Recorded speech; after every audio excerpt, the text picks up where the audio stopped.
Jenna asked us to kind of put together like 8 things that we learned. I don't know if we got 8 or not, but I'll pass this off to you, but I'll do the 3 that I came up with. Just product development in general. When we sat down, we knew exactly what we wanted to do. We wanted to run a fake squirrel around the field and let dogs chase it. It's something that was already out there. I mean, there's greyhound racing, there's lure coursing. Like it exists. We know exactly what we wanted to do. But even though we knew exactly what we wanted to do, it was still really, really challenging to make it all come together. So I think it's like one of the things that we've learned is don't underestimate the process of anything, no matter how simple it is. Even the stupid handle for the top of the machine, you know? Okay, so what kind of material does it have to be? And we made up like 5 of them, and we thought that we had them in there perfectly good, and the handle started pulling out. Well, the whole top is foamed on solid, so you would have to either saw the top off to put like a 50-cent handle back in or somehow otherwise repair it. So yeah, just, you know, everything you do it's an interesting process with unexpected setbacks, and don't be afraid to ask experts for help if you're stuck on something that's not in your area of expertise. John's pretty good about that. He just goes out and talks to people. If we're looking at plastics, he calls 5 different plastic manufacturers and asks questions. Selling online. So on our website is not directed towards selling right now. We possibly only have 20 more to sell before we're going to have to come up with some other way to make them. So we're not in a hurry to sell those 20. We want to make them last as long as we can. Am I correct in that assumption? Yes. However, on our website, on a page called Products, there is a Buy Now button for both of the products that we have available. Even though there's a Buy Now button, we still have customers who call us and ask us if they can purchase our product, asking us if it's for sale online, and asking us if there's even something that they can buy. So, how much does it cost? It's right there.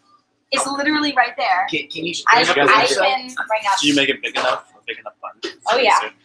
Look, let me give you the page. So I think my thing there is that it doesn't matter what you do. People are really, really dumb. Even really intelligent people. Okay, I don't know if this thing's on the internet or not.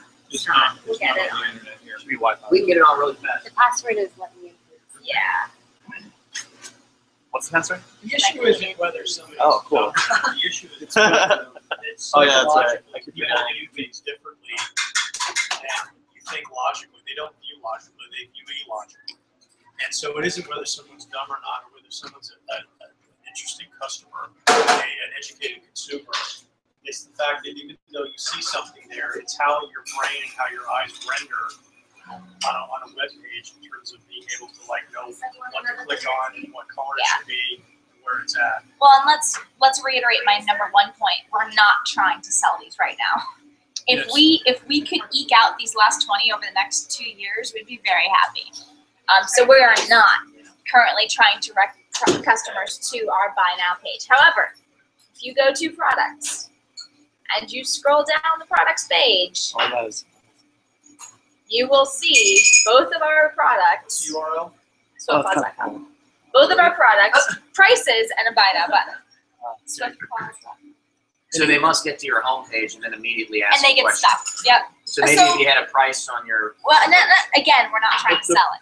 If we wanted to sell, when you went to our homepage without scrolling on an iPhone, on an iPad, there would be a banner or a button or both, or text, and all 3 of the above saying Buy Now. So wait, why are we even talking about that? Let's reel this this is just what we've learned. So what we've learned is, if we wanted to, say we had a home unit, and we were like, well, we'll just put the home unit on our products page. People will find it, they will buy it.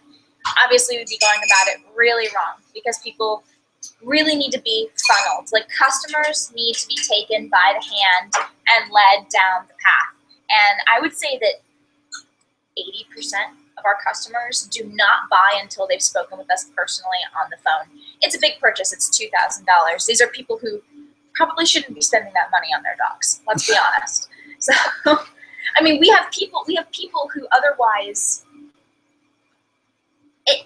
okay, if you're a business, it makes sense. You're going to make thousands of dollars every year if you buy our product. But if you are somebody who just has a fantastic golden retriever and a big backyard, I mean, it's a high price point. That's why we're looking into making a smaller product. $2,000 is just way too much to expect any normal person to spend on their pet for a toy, right? You know, your dog needs a sock, yes, a $2,000 surgery, you're going to do it.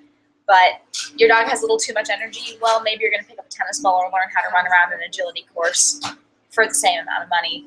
Anyway, bringing me to my last point. A phone number is actually really important. I fought John on this a little bit. I was like, look, I really don't want to put a phone number up. I don't want to have to talk to people. It's online selling. You have enough information on there. Anybody can use a phone or a computer these days, and they can see all of the information and videos. They can email us. They can go on our Facebook page and ask us questions. We are so reachable. Why do we need a phone number? And John said, you know what? People who don't connect intimately with those kinds of technologies feel really comforted by picking up a phone and getting somebody on the other end. And he was totally right. And that brings me back to that other point of, I would say 80% of our customers talk with us on the phone before they buy. They're ready to buy, they're about to hit purchase, and they call.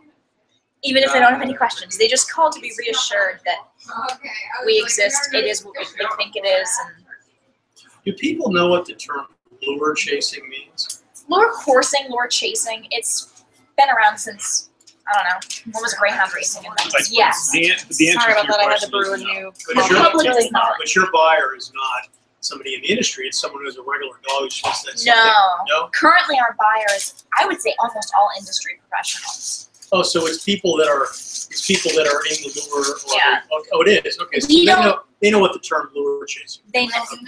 They are going online and looking Are your for copies? this. Oh, okay, Excellent. understood.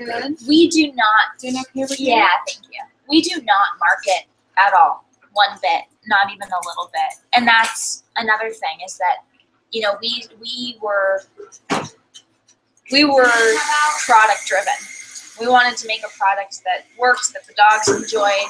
We weren't thinking about selling to thousands of people when we started. So, brief note on the website, yeah. And if I were to make so by contrast, the website that I have that every single month you can register on to come out to Wickham Park to let your dog run, when my registration is live, when you go to my website, the first thing that you see is the date of the event. It says like July event, and it says the date, the day and the date, and it says register now. It's because I want to drive people to register. What's the name of the acne medication? Clearest. No, proactive. If you want to know how to build a website that drives people, look at the Proactive website. Mm-hmm.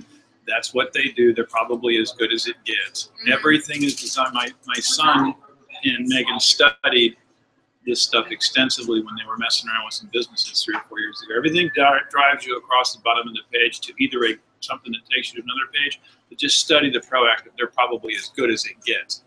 Okay. Yeah, they are. For you, Last thing are just logos. It's amazing how your logo can affect everything else. So our logo, as you can see, is made up of words plus a drawing. I literally sketched it out. We started to pay somebody $1,200 to make us a better, more professional logo, and quickly realized that she and her business couldn't come up with anything better than that.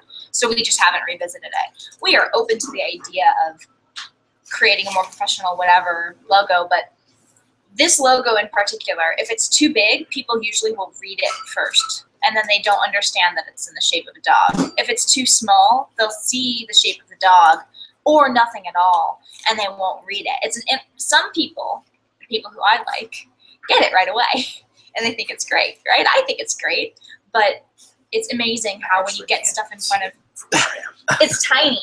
It's tiny. I don't see the shape of the dog at all. Exactly. I also don't think it's a great logo. Exactly. I literally drew it before we even had a product. I think it's hard to make out what it says. It is. It is. So, you know what? I wish I don't have my computer in here. So I have So- a couple logo designers that'll charge you $200. No, it's refreshing to see somebody that say what they think. But it's true. But here's my next It's point. not a bad logo. It just isn't the best you can do. Well, here's my next point. Don't spend too much time worrying about it.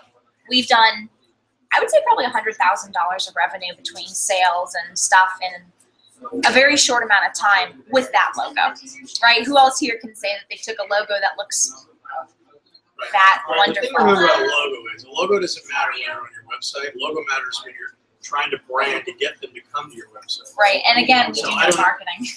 So that's, you don't need a logo on your website because it's already there, essentially. I mean, I'm not sure about that. I think that branding is important. You know, if they don't know where they are, then they don't know where they are. People are accustomed. Here's my another point is you could have the name Swift Paws just spelled out in block alphabetical letters.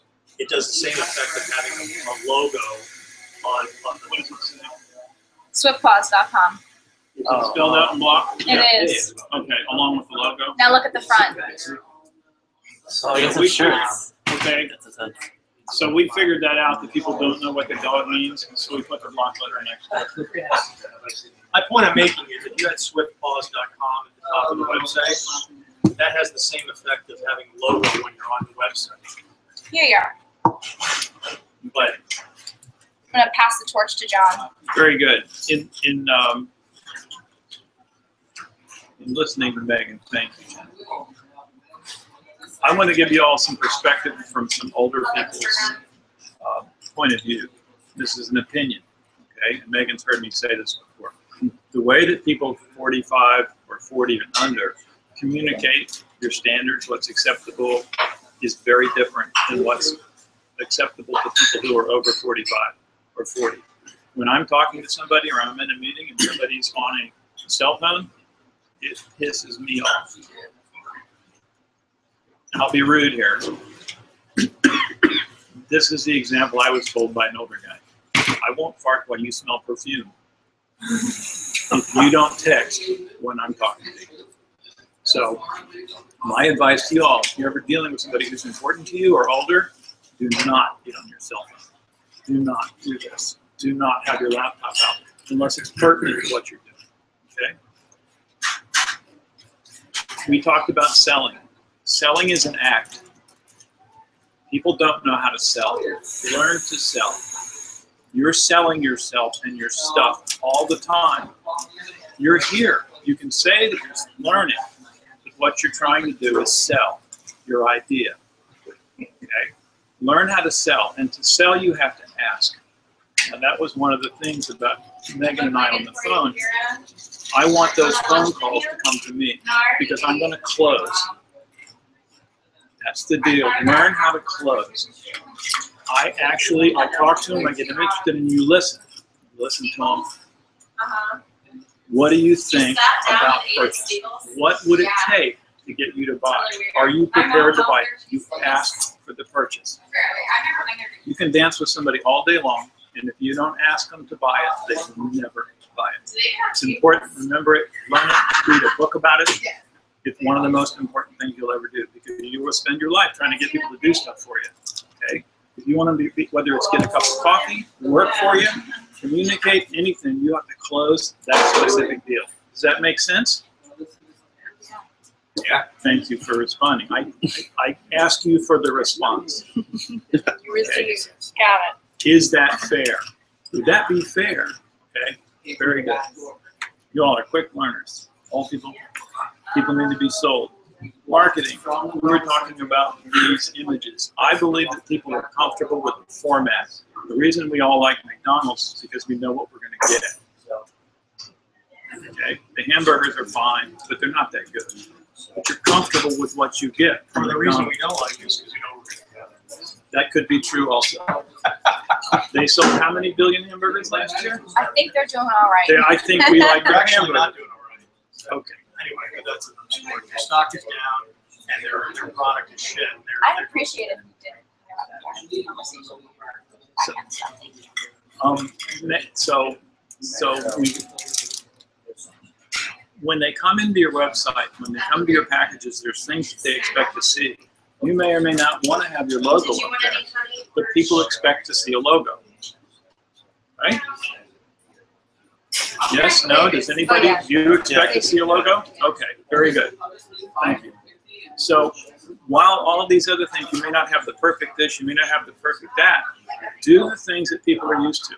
When a reputable firm comes to your house or a place of business, or you go someplace, are they wearing a uniform? Typically. Yeah. If you're in a law office, what are they wearing? Suits. Yeah. Okay. We experienced using these shirts and going to an expo. We blew them away just when we walked in, even before there. 6 or 8 of us walked in these shirts. Everybody else was wearing t-shirts. I don't think these are the greatest shirts in the world, but we looked like we meant business when we walked in. Your appearance is extremely important when you're dealing with people. Oh, there you go. You look really legit. You look like you belong. You look cohesive. Right? Nobody asked us where we were going. People were asking me, how can I help you? It was an entirely different world when we put these shirts on. Okay?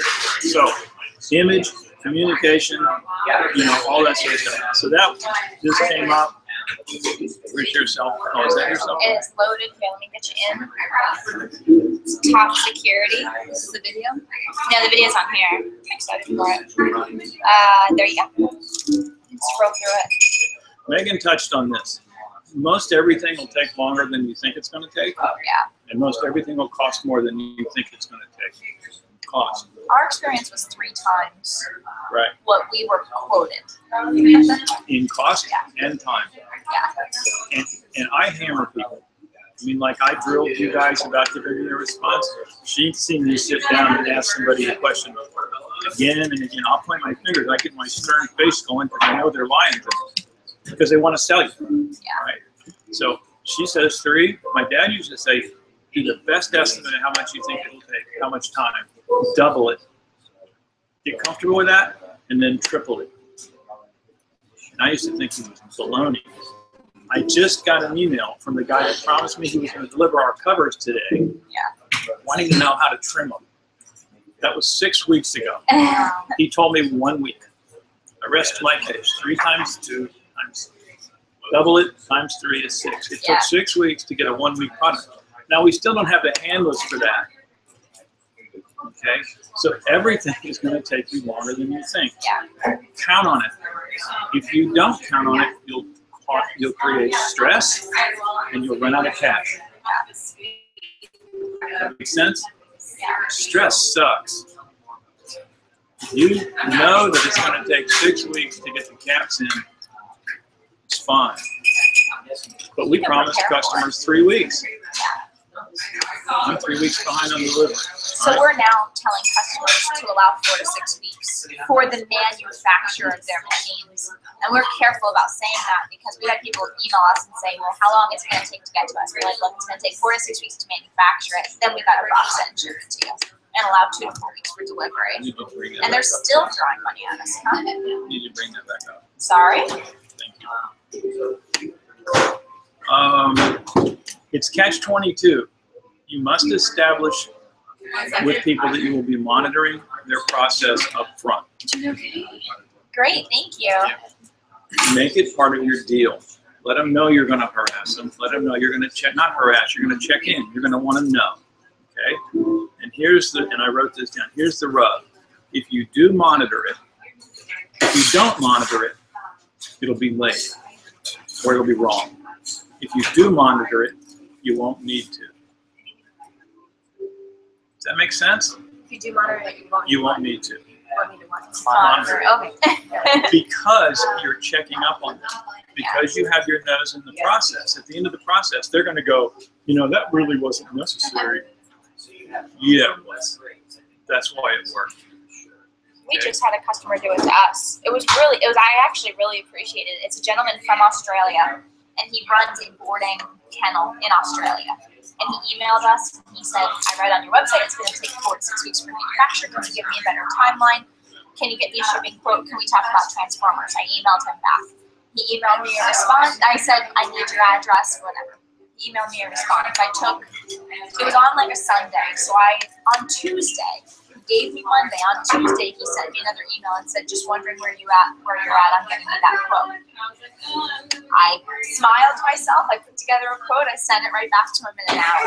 He sent me back the next thing. He made his purchase, and then I would say probably every 5 days to the hour, he would email me and say, "Hey, how's it going? You know, what's the update?" He just stayed on, and he never got angry. He wasn't upset. He was just like on top of us, and then we got his machine out to him in 4 to 6 weeks. Yeah, he got first. I didn't argue with her about it because I knew he'd been calling. Yeah. Okay. Just to give you proof of what I'm talking about, we contracted with a firm in Stewart to make our molds. Yes. The project was supposed to take 2 months. Our $8,000 project turned into a $35,000 project. Yeah. The 2-month project that was $8,000 got put behind a $300,000 government project. We got a different contract. We were promised first come, first served, except for a $300,000 government contract. That put us back 2 months, and then our project, instead of taking 4 to 6 weeks, took 3 months. Yeah. And then the latter part of it dragged out another 5. And we rode that project. We rode it hard. We were driving down to Stewart a couple times a week for a while. Yeah, I mean, to the point I got in a shouting match with you guys. So, okay, on to the next topic. It takes a tremendous and continuous amount of effort and time to get the product made as you desire. People do not, it's our experience, people do not deliver exactly what you want.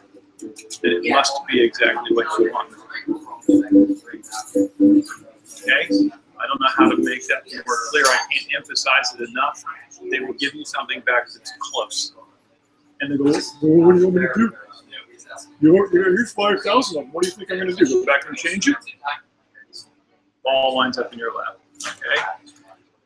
And one more. This is regarding advice. With exceptions, people who don't take advice from people who aren't successful at what they do. If they're not presently succeeding at what they're doing, their advice isn't real value.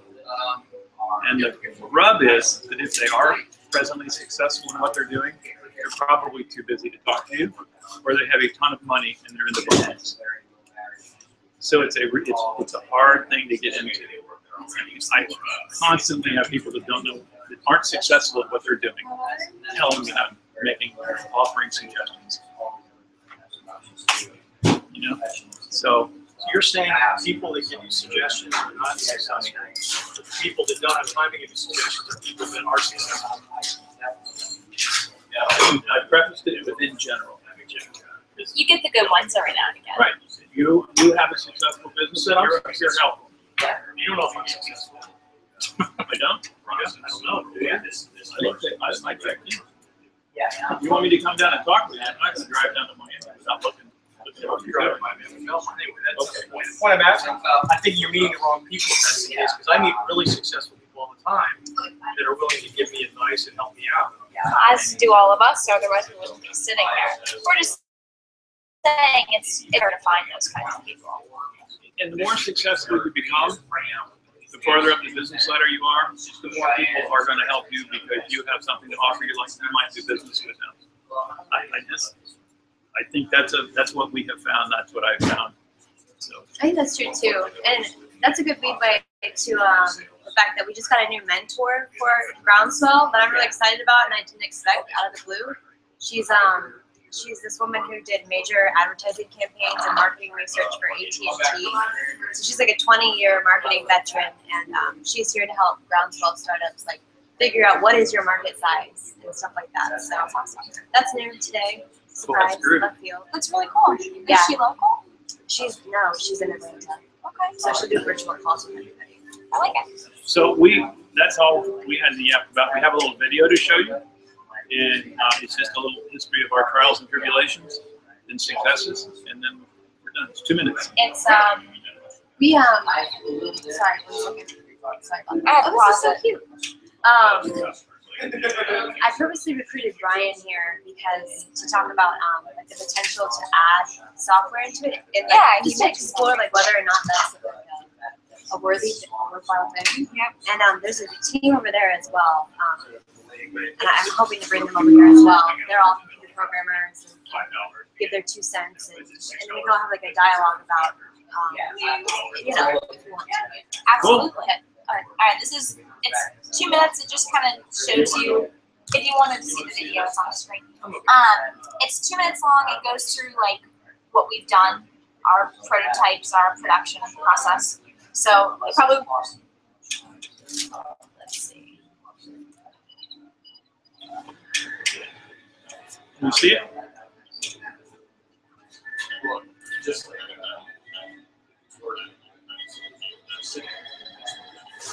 Wow, you guys filmed all this. This is great. I mean, this is over the last 3 years, 4 years.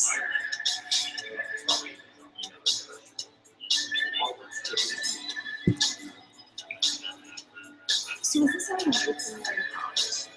No, it started October here.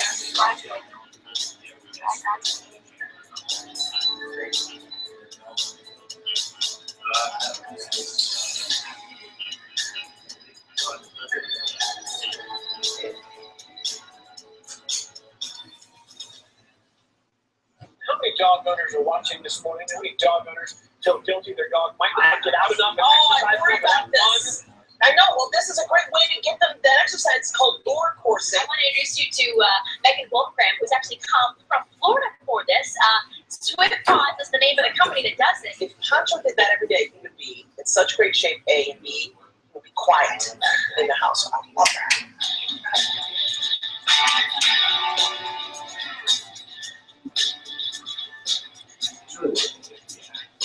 That's the office. That's the office, yeah. Got a little polarized time on that.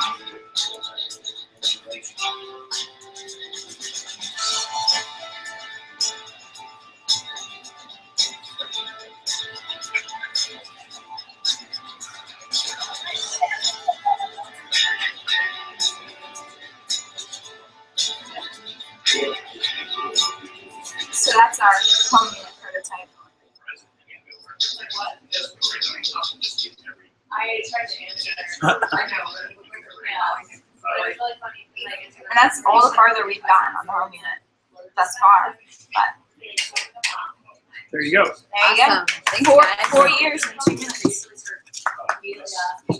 your company called Swift Paws Adventure? Yeah, that's one of our clients. Which one's that? Their Facebook page called Swift Paws Adventure. Right.